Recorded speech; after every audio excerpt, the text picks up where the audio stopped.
Magandang araw po. Ako po si Diana Marie Pilandoy mula sa pangkat Truthful ng Grade 11 St. Louis Bertrand. At ngayon po, kasama ko po yung owner ng negosyo na aming uusisain patungkol sa kanyang negosyo. Um, ano po ang pangalan niyo? Ako si Rodel Patalya, taga Sitio Muson, Puting Kahoy. Ang ginagawa ko ay sa field ng Helotherapeutic and Wellness Massage. Nagsasagawa din po ako ng bone alignment o bone setting, spinal manipulation, full body alignment massage, full body alignment. Ano po yung pangalan ng negosyo niyo? Ayan po. Helot bone setting. Sasagawa ko po walk-in at saka po home services. Pwede po ako doon. Pwede po ako sa mga gawing pasilangan, pakanlukan, hilaga, patibog. So, ano po yung nagtulak sa iyo upang itayo o buuin ang negosyo niyo ngayon? Ganito kasi yan. Nagpanimula ako mga may katagalan, may isang dekada na, pero hindi siya hindi pa hindi pa ako focus o naka-standard na gawin siyang pangkabuhayan kasi part-time ko siya.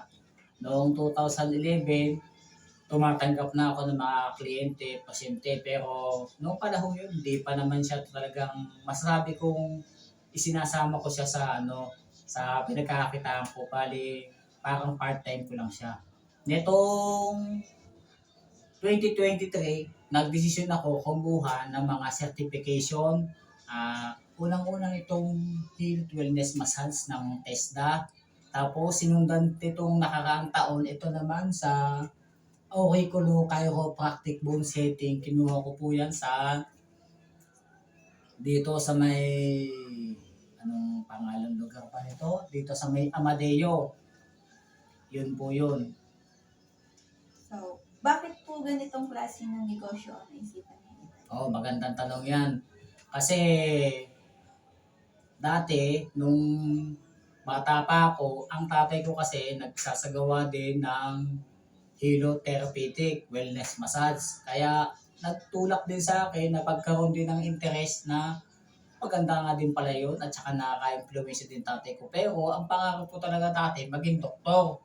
Pero sa katagalan, dahil nawala din sa akin at hindi ko na panghawakan yung pangarap na yun, ang nangyari, dito lang ako napadpad sa helotherapeutic kasi nung tumatanda ako at nagkakaroon na din ako ng mga trabaho, bali parang hindi ko din naiisip na maaaring malalagay din ako dito sa namahal ako sa tatay ko. Dahil na rin siguro na hinanap ko din na pagkakaroon ng higit na sustento maliban sa trabaho ko. Nag-company din kasi ako pero hindi sumasapat siya. Nakita ko ang Helot Wellness bilang another na pagkakakitaan. Kaya doon na-focus din ako. Nitong nakaraang taon din ng Hulyo o bago mag-January ko nag-resign na ako sa trabaho ko dyan po sa Technopark. Saan po nanggaling ang pera ng pinapatayo niyo sa negosyo? Ang pera, hindi ko masasabing may nilabas ako dito pero nalabas din ako para sa mga kagamitan ko, mga equipment ko. Gaya nito, ito po pang bentusa at saka itong aking massage bed. Meron pa akong ibang kagamitan gaya nung sa headrest na pag humihiga po sila dito sa massage table ko. Okay.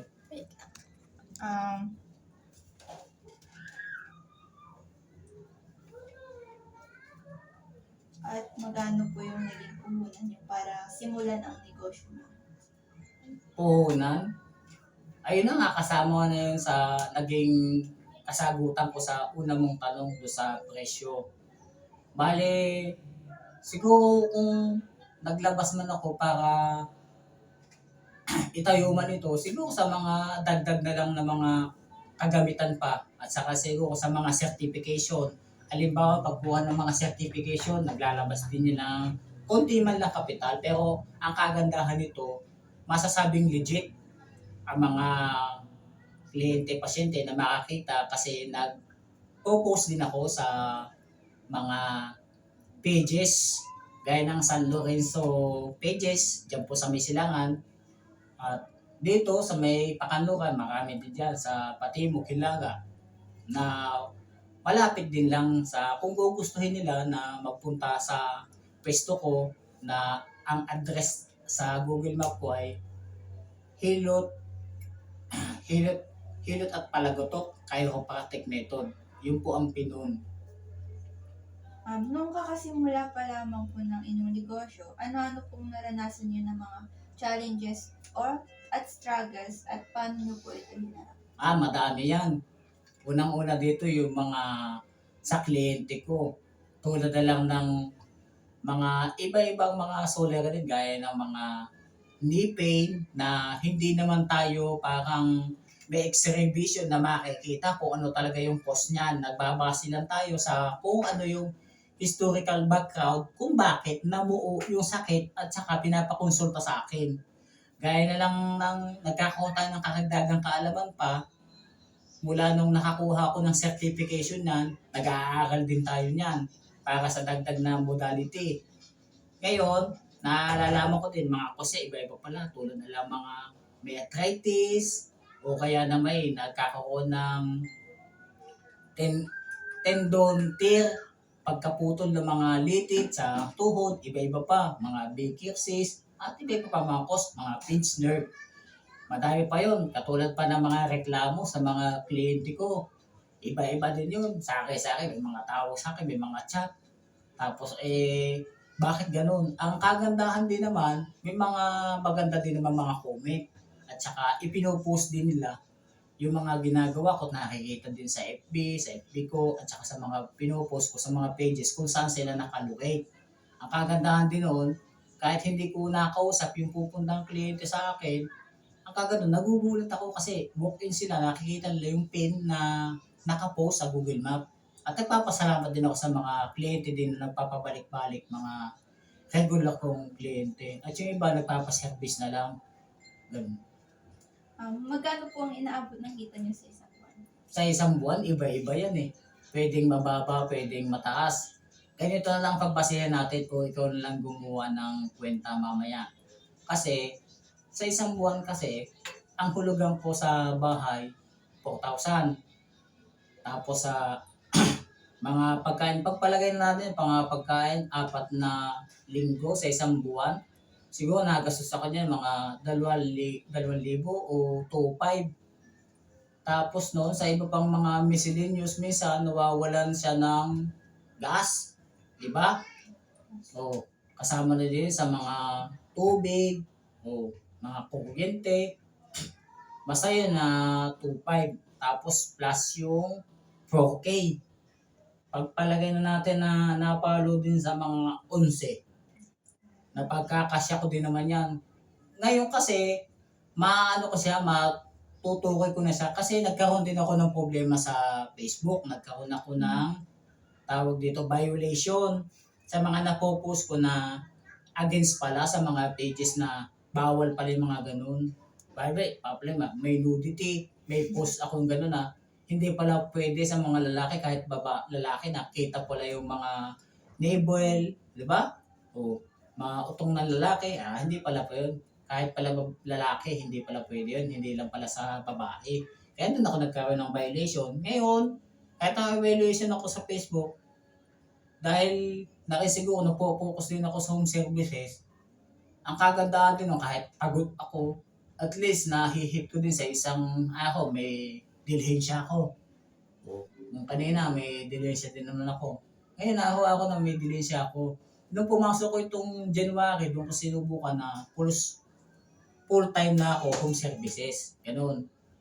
Nagkaroon lang ako ng 2 bakante nung 8 at hanggang 9, tapos ngayon tuloy-tuloy na ulit. Pero meron naman akong meron naman akong notebook na nagtatala kung kano talagang papasok na sa isang buwan ko. Ngayong taon na ito, malalaman ko yan.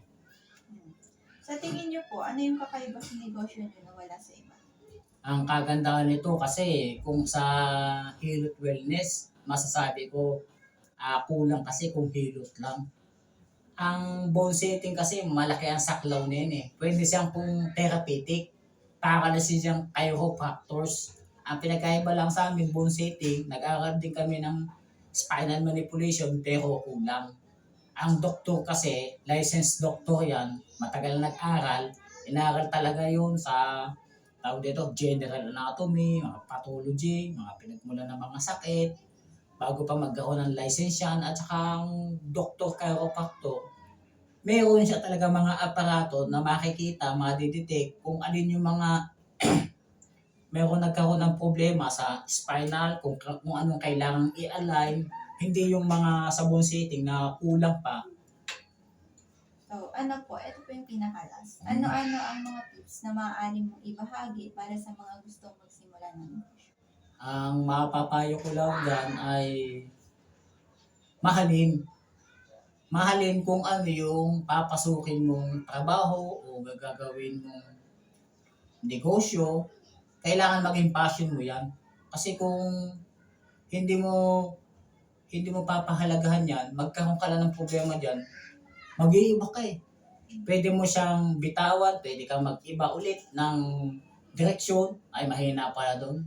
O siguro, maling lugar lang yun na pwestuhan mo. Parang ito, hindi ko masasabing tama din yung pwesto na dito sa Miluuban na dapat ito along highway nakikita.